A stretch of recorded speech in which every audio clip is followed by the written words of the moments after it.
kamera ready, sound ready. 3, 2, 1, action. Woi!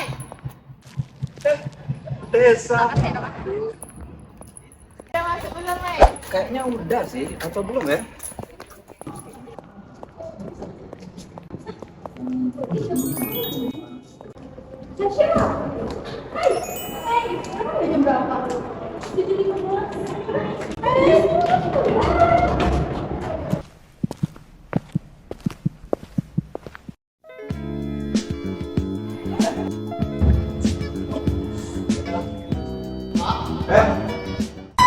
Kamu sekolah sekarang kan?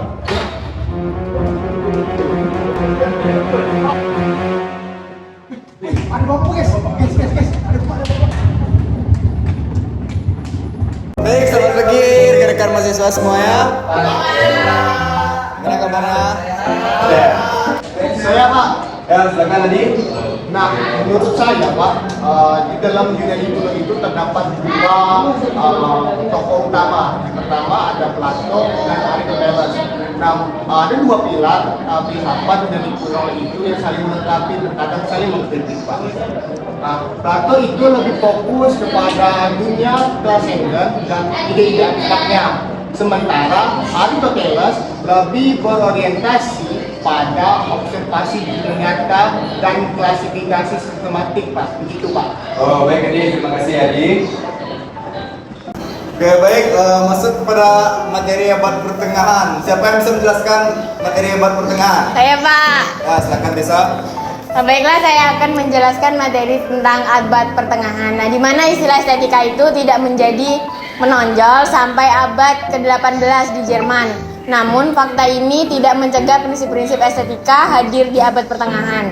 Perkembangan di abad pertengahan membuka jalan bagi perkembangan estetika di masa depan sebagai disiplin ilmu yang terpisah, di mana berdasarkan gagasan dari zaman kuno, terutama pada Plato dan Aristoteles, hingga Plotinus, para pemikir abad pertengahan memperluas konsep-konsep sebelumnya dengan cara baru, seperti memberikan kontribusi original bagi perkembangan seni dan teori-teori keindahan. Lalu selanjutnya ada topik-topik tertentu seperti proporsi, cahaya, dan juga simbolisme memainkan peran penting dalam estetika abad pertengahan ini. Dan topik-topik tersebut akan ditonjolkan dalam artikel ini, seperti proporsi, khususnya penting untuk arsitektur yang tampak jelas di katedral-katedral. Nah, para pemikir abad pertengahan juga tertarik pada konsep cahaya. Nah, apa itu cahaya dan bagaimana cahaya mempengaruhi segala sesuatu, terutama pada warna? Simbolisme didasarkan pada pandangan bahwa ciptaan mengungkapkan Tuhan. Oleh karena itu, makna simbolis dapat dikomunikasikan melalui karya seni, khususnya kepada mereka yang buta huruf. Lalu ada tiga filsuf nih, seperti Santo Agustinus, Pseudo Dionysius, dan Santo Thomas Aquinas, memberikan sumbangan penting bagi teori estetika selama abad pertengahan. Oh, baik, cukup detail ya penjelasan dari Tessa. Terima kasih Tessa. Baik, rekan mahasiswa semuanya, seperti yang dijelaskan oleh Adi pada masa Yunani kuno, Tessa pada abad pertengahan, ada salah satu masa estetika muncul lagi setelah abad pertengahan, yaitu estetika Renaissance.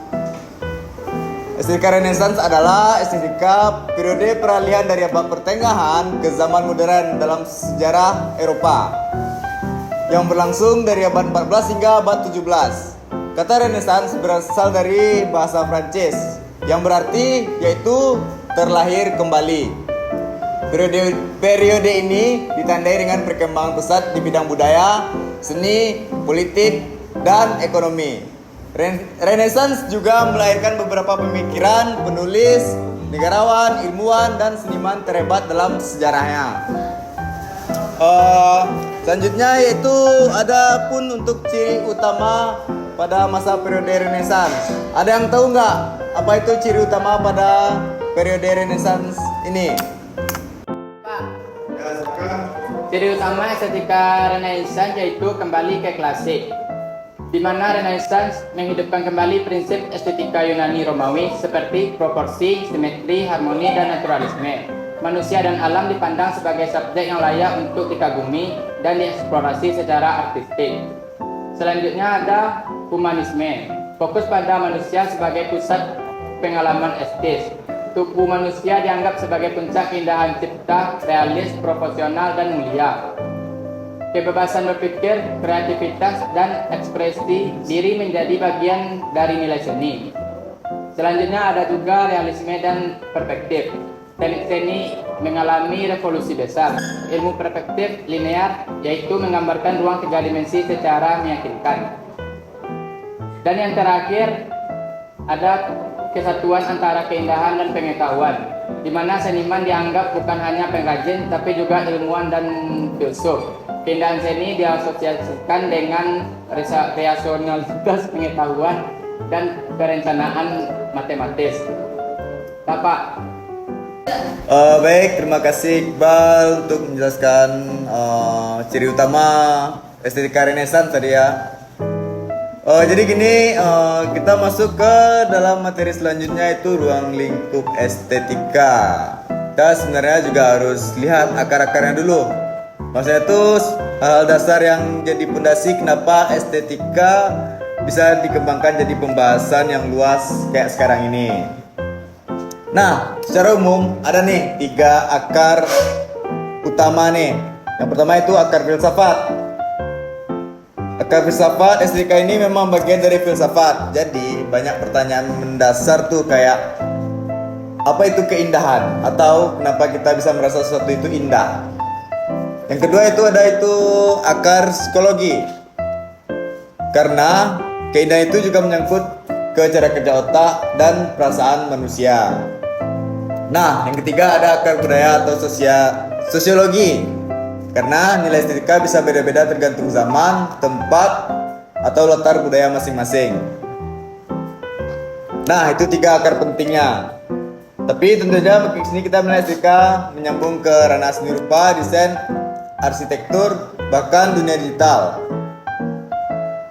Nah, saya mau menanya kepada Rindu. Menurut Rindu, dari 3 akar tadi, filsafat, psikologi, sama budaya, yang paling kamu rasain berpengaruh dalam kamu proses membuat karya, itu akar apa?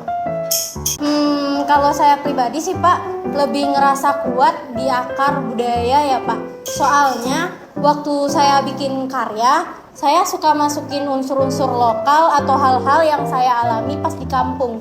Kayak misalnya warna, motif, atau cerita yang saya angkat tuh sering terinspirasi dari lingkungan saya sendiri.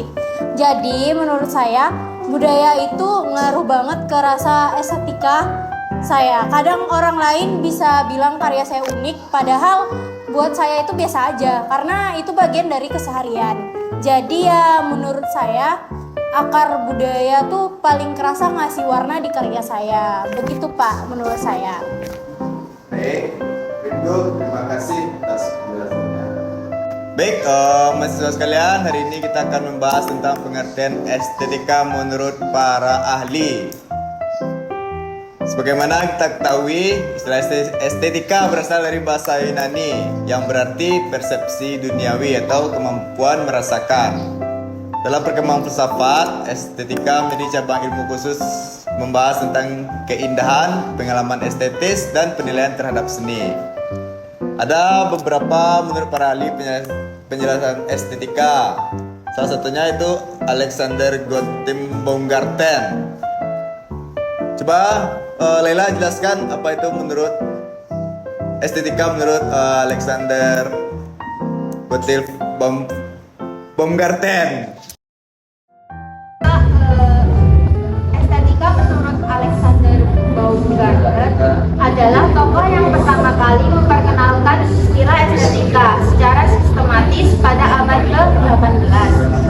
Baginya, estetika adalah ilmu pengetahuan tentang keindahan yang berurusan dengan cognition sensitiva atau pengetahuan melalui rasa. Ia menganggap estetika sebagai cara berpikir yang logis melalui rasa, bukan akal. Baik, untuk pertemuan sekarang berhubung jam kita sudah habis, saya akan menutup kelas ini. Tapi kita masih ada satu materi tentang pengertian nilai objektif dan subjektif dan perumusan nilai estetis. Ini materi yang belum bahas sekarang, nanti diskusikan oleh Sultan, Khairunisa, dan Syasha untuk pertemuan minggu depan. Baik, cukup sekian saya akhiri kelas hari ini. Wassalamualaikum warahmatullahi wabarakatuh.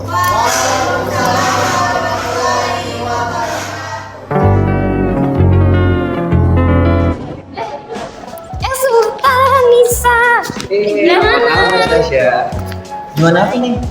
Itu yang tugas kita ini loh, yang kemarin dibilang sama Bapak. Oh iya. Kan kita mau dikasih tahu besok minggu depan. Itu tentang apa ya? Itu tentang objek, subjektif, sama nilai gak sih? Oh.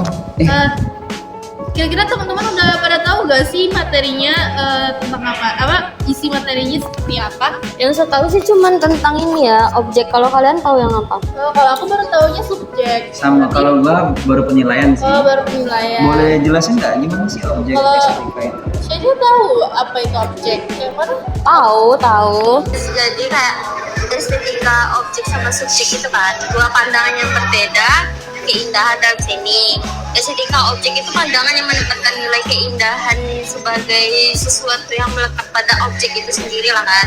Nah, terlepas dari perspektif individunya, keindahan dalam pandangan objektif ini dianggap sebagai hasil dari kualitas objek kayak harmoni, simetri, keseimbangan, dan keteraturan yang dapat dianalisis secara rasional. Sedangkan dalam kajian estetika itu sendiri terdapat pula nih aspek-aspek yang berkaitan dengan penilaian karya seni, seperti absolutisme yang cenderung mendukung penilaian mutlak dan objek, serta anarki yang lebih menekankan penilaian subjek berdasarkan pengalaman dan perspektif individu.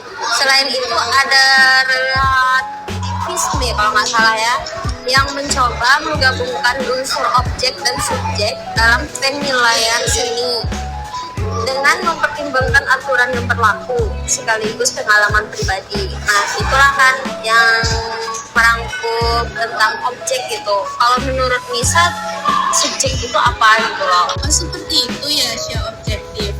Nah, pengetahuan Nisa, subjektif itu dilihat dari nilai keindahan yang bergantung sepenuhnya itu pada perasaan, pengalaman, atau interpretasi individu seseorang.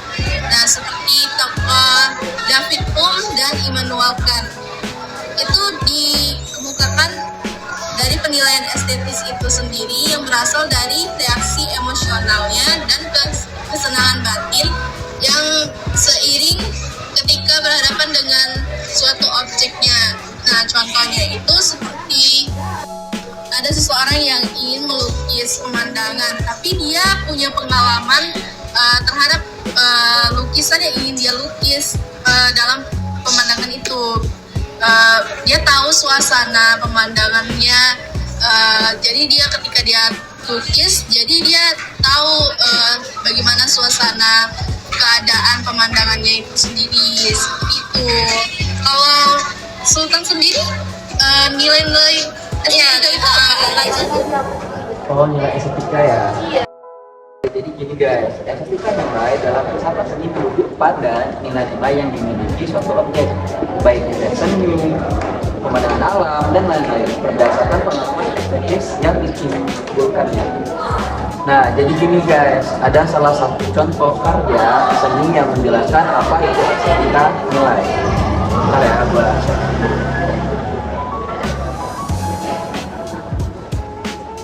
kalian tahu lukisan ini? Ini lukisan Guernica. Lukisan inilah yang menjelaskan apa itu estetika nilai.